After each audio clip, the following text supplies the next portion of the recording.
Hello, ladies and gentlemen. This is Serge Nikol in my apartment in Toronto. Soon, a special person will join me.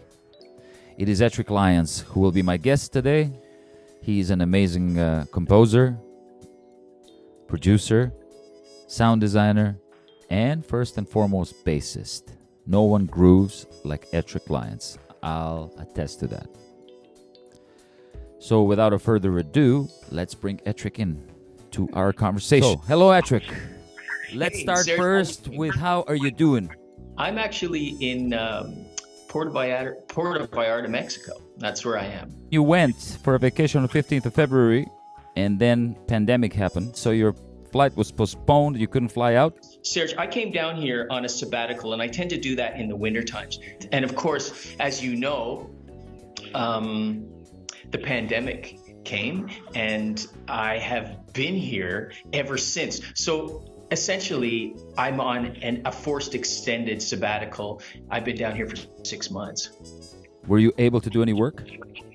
Yeah, I got a lot. I got a lot done. A lot. It was funny because it was one of those situations where it kept getting extended. So March turned into April, April turned into May, thought I was going home in June. So there was a continual extension, and I did get a lot done. I started to focus a lot on harmony and counterpoint, which are interests of mine. And I wrote a lot of string quartets as exercises. Great job, by the way. I heard them. Very nice. Oh, yeah, thank you. I introduce you as a sound designer, producer, composer, and the leader of the band called Kush.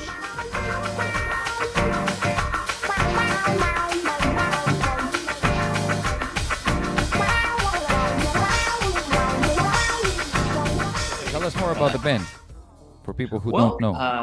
Kush has been a project that's been working since 2002, and it started out as sort of a down-tempo project that was electronically driven, and in live performance, we basically improvise with real players. You've been on that project, so yes. When you've been on it, it's been guitar, Quincy Bullen on keyboards, myself, we've had trumpet players, we've had Bryden Baird, we've had different guests, and we basically go in, figure out the key and the BPM, and off we go, and we improvise. So I do like a lot of improvisational thing. It's an improvisational thing. Yeah, it's an improvisational project, and we've even had vocals, and with great success. Actually, Gregory Vitali did some improvising in the earlier years, and there's a track that I'm actually working on with him that I'd like to release. And as you know, we've done some gigs at the Alley, Fatima's in the Alley at Ossington and Queen, and those were some really exciting nights between 12 midnight and 5 in the morning. Great moments. Well, the last gig was unbelievable. I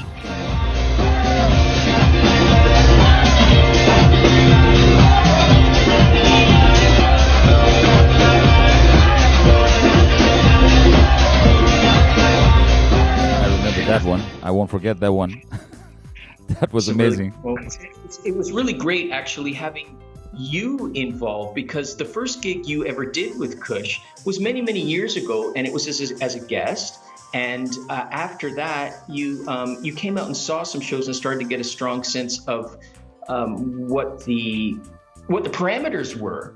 And then you started coming out as a player, and it really started to work really, really nicely.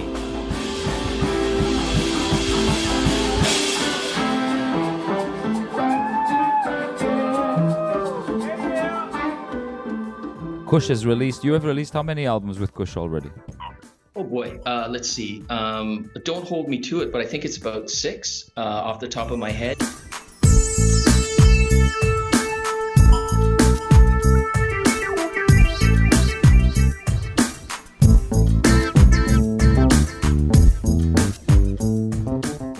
Finished a Kush record, and when I say just finished, I mean it was finished 2 years ago. It's mastered, and it's and all the artwork's done, and it's finished. And I did that in Grenada, and all the remixes are in now, and I've been waiting for them all to come in. And they all so that'll be the 7th That's a great number. 7 is a lucky number, people say. Is that what it is? Yes, Is that what it is? 7 is a lucky number, and so it'll be released before winter, right?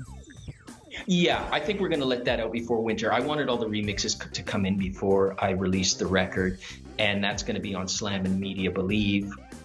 And I'm really excited about that. It's taken a long time, but good things do, you know? You can't really rush it. Of course. So after 6 months being in Mexico, what do you feel about coming back to Toronto? It's the people. Like, I miss all my friends, right? I miss you, and not to get mushy or anything, but I miss you as well, Mr. Lyons. It's been 6 months waiting for you.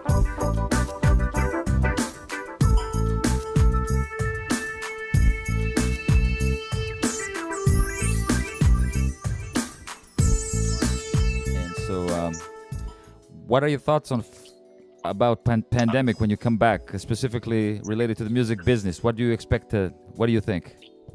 Well, what's going to happen? I guess that's a part of what the anxiety is all about, other than not being there for so long, is the work or the lack thereof it. And my thoughts are, I'm optimistic. You know, I'm really looking forward to coming home and sitting down with my instruments and redeveloping a relationship with them and taking it to the next level. When this pandemic started, I was performing online in front of my phone, which felt a little weird. What do you think about online performances? Do you think that that's going to become a standard? I think we have to be prepared for the way the industry shifts, whether we like it or not, or whether we're comfortable enough about it or not. I think it's a matter of being prepared. And I have taken steps in preparing Kush to be able to be streamed. Audience and the feedback had a great deal to do with the musical journey that happened. So it was an intrinsic part. The audience was an intrinsic part of the performance itself. So I was very much opposed to this. So in terms of streaming, and now I'm having second thoughts, and I'm trying to retool and rethink the way Kush can be created to be viable in a streaming context. So I'm doing what I can. I'm adjusting like everybody else. You know, it is a process. I'll tell you that, because first time I played online, that was a little strange, playing right in front of the phone. And once you finish a song, there's nothing going on. But I think that's a part of the business from now on. Everyone who was watching this video again, the special guest today was Mr. Etric Lyons. So when it comes to groove, Etric Lyons is Dr. Groove. There is Dr. Drew. What was it? Dr. Drew. Then there is Dr. Dre. Then there is Dr. Groove. Mr. Etric Lyons. Did you practice that? I had to prepare for the interview. What do you think? I mean, I'm doing my homework. I did. Thank you very much for taking the time to join me. Okay, buddy. And I'm looking forward to seeing you soon in Toronto. I'm waiting for you. See you, sir.